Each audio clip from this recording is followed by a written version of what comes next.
আজকে বিজেপি আর বিজেপির কয়েকজন নেতা যে বক্তব্য রাখলেন, ওই বক্তব্যগুলির আমি আজ প্রতিবাদ করব না, ওনাদেরকে চ্যালেঞ্জ জানাবো। কারণ প্রায় ৩-৪ মাস ধরে ওদের বক বক বক বক আমি শুনে সহ্য করছি। কারণ ওরা মিথ্যা কথা বলুক, কারণ ওরা মনে করে ডেভিড মুরা সিং মূর্খ, কিছু প্রতিবাদ করতে পারবে না। তা আমিও দেখলাম ৩-৪ মাস এরা কতটুকু মিথ্যা কথা বলতে পারে। কিন্তু আপনারা যতগুলো মিথ্যা কথা বলেছেন, এটা ডেভিড মুরা সিং এর, এই মিথ্যা কথাগুলির ডেভিড মুরা সিং এর মোকাবেলা করতে হবে। প্রথমেই আজকে আমি চ্যালেঞ্জ জানাচ্ছি, রেবতী বাবু তৈবান্দালে গিয়ে উনি বক্তব্য রাখলেন, ডেভিড মুরা সিং দিল্লিতে পায়ে হেঁটে গিয়ে আন্দোলন করার পর বাড়িতে ফিরে এসে গাড়ি কিনেছে নতুন, রাবার বাগান করেছে, রাবার বাগান কিনেছে, দেশের বাইরে ভ্রমণ করেছে। আপনাকে এই তিনটা যে মিথ্যা কথার প্রমাণ সরাসরি দিতে হবে। আপনি যদি প্রমাণ দিতে না পারেন তাহলে আপনি মাপ চেয়ে নিন, আমি ক্ষমা করে দেব রাজ্যবাসীর কাছে। আপনি প্রেস বিবৃতি দিয়ে মিডিয়াতে এসে আপনি ক্ষমা চেয়ে নিন, তাহলে আমি এফআইআর করতে বাধ্য হব, নাম্বার 1।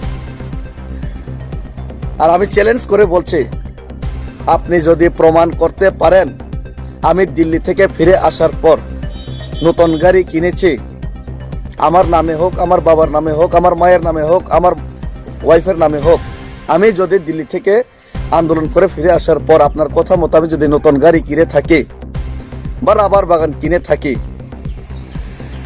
আমি চ্যালেঞ্জ করছি, আপনি প্রমাণ করতে পারলে, জনগণের সম্মুখে প্রমাণ করতে পারলে আমার জায়গা সম্পত্তি যা আছে সব আপনার বিজেপি পার্টিকে আমি দান করে দিব। যান, চ্যালেঞ্জ। আরেকটা কথা, মুখ্যমন্ত্রী মানিক সাহা মহোদয় উনি বারবার তিপ্রাসা এলাকায় এসে তিপ্রাসাকে পাসরা বিতরণ করিয়ে এডিসির ফান্ডের, এমডিসি ফান্ডের টাকা দিয়ে ওই এডিসির বিরুদ্ধে, তিপ্রাসার বিরুদ্ধে কথা বলে ডাইরেক্টলি। এখন মাধ্যমিক পরীক্ষা হবে, 12 পরীক্ষা হবে, যদি বাংলা স্ক্রিপ্টে প্রশ্ন ছাপানো হয়, গতবার আপনি কথা দিয়েছিলেন, স্টুডেন্টরা যদি পরীক্ষা দিতে না পারে সম্পূর্ণ মনে করবেন মানিক সাহাই দায়ী। এই মানিক সাহা মুখ্যমন্ত্রী কালকেও বলেছেন তিপ্রাসা মা বোনেদের সামনে, তিপ্রাসা ভাইদের সামনে তৈবান্দালে, যে আমি কোনো মতেই, আমি নিজে ইংলিশ পড়বো, আমি নিজে ইংলিশ দিয়ে লিখবো, কিন্তু তিপ্রাসারা কোনো মতেই ইংরাজি দিয়ে পড়াশোনা করতে পারবে না, ইংরাজি স্ক্রিপ্টটা ব্যবহার করতে পারবে না কক বরক লিখতে। আপনারা মরলে মরুন। তিপ্রাসার জনসভাতে গিয়ে তিপ্রাসার ভবিষ্যতের বিরুদ্ধে উনি কথা বললেন। উনি বললেন তিপ্রাসা একট কোনো মতেই হতে দেব না। আগে মহারাজা বলতেন ত্রিপুরা থেকে তিপ্রাসা একটের বিরোধিতা করা হচ্ছে, তিপ্রাসা বিরোধী কিছু কমিউনাল লোক আছে, বসে আছে ত্রিপুরা রাজ্যের মধ্যে।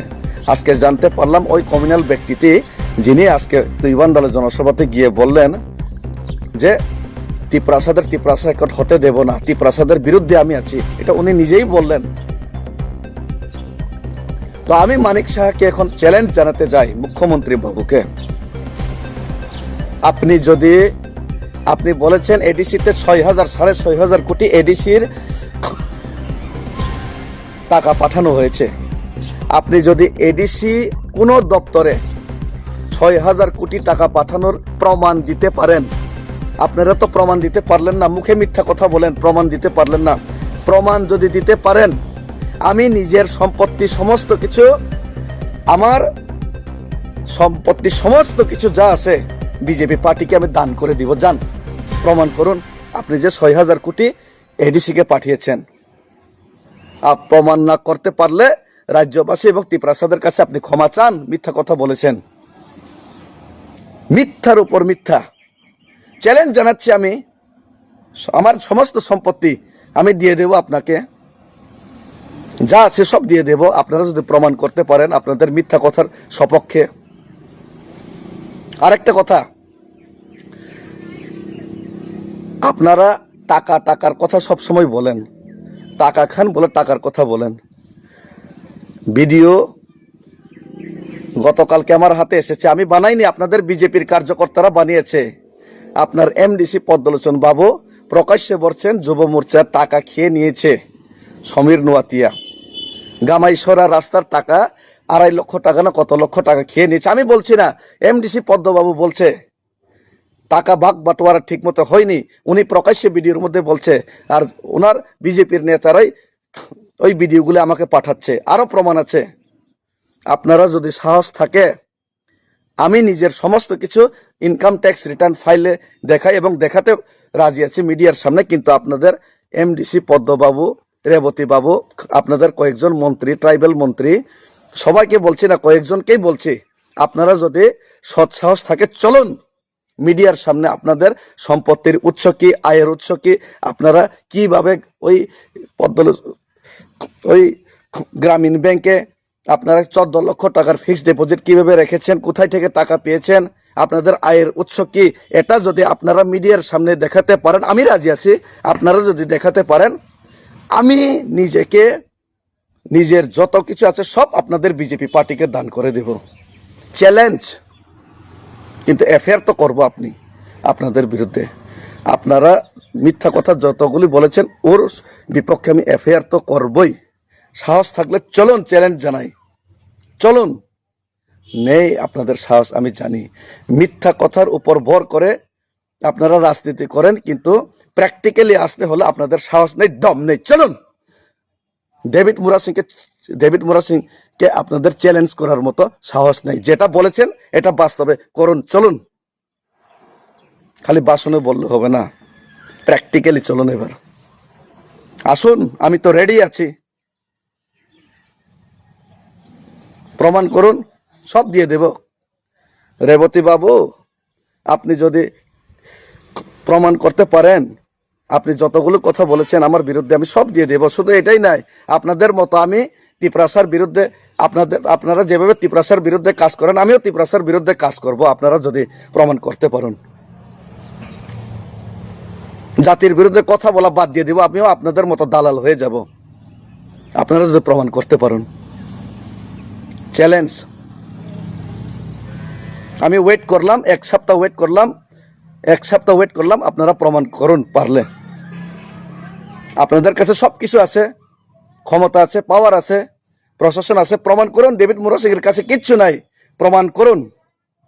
আপনারা যেগুলি কথা বলেছে ওটা প্রমাণ করতে পারলে আমি আমার সম্পত্তি সব কিছু দিয়ে দেব। আর আপনাদের মতো আমিও জাতির বিরুদ্ধে কথা বলবো। আপনারা যেভাবে জাতির বিরুদ্ধে কাজ করেন আমিও আপনাদের সঙ্গ দিয়ে জাতির বিরুদ্ধে কাজ করব, আপনারা যদি প্রমাণ করতে পারেন এগুলি। মিথ্যা কথার সীমারেখা আছে, মিথ্যা কথার লক্ষ্মণ রেখা আছে, ওই লক্ষ্মণ রেখাটা আপনারা পার করেছেন। আরো খোলাসা হবে আপনাদের বিরুদ্ধে। আমি চ্যালেঞ্জ জানাচ্ছি, আমি আপনাদের বিরুদ্ধে অনেক কিছু প্রমাণ করতে পারে, আমি বলবো না, আপনাদের ভিডিও আর অডিও কথা বলবে। কিন্তু আপনারা আমার বিরুদ্ধে আপনারা যে কথাগুলি বলেছেন সেটা প্রমাণ করতে পারেন। আসুন, আমি তো ওপেন আছি। প্রমাণ করতে না পারলে এই ফাইজলামিটা করবেন না। ধন্যবাদ।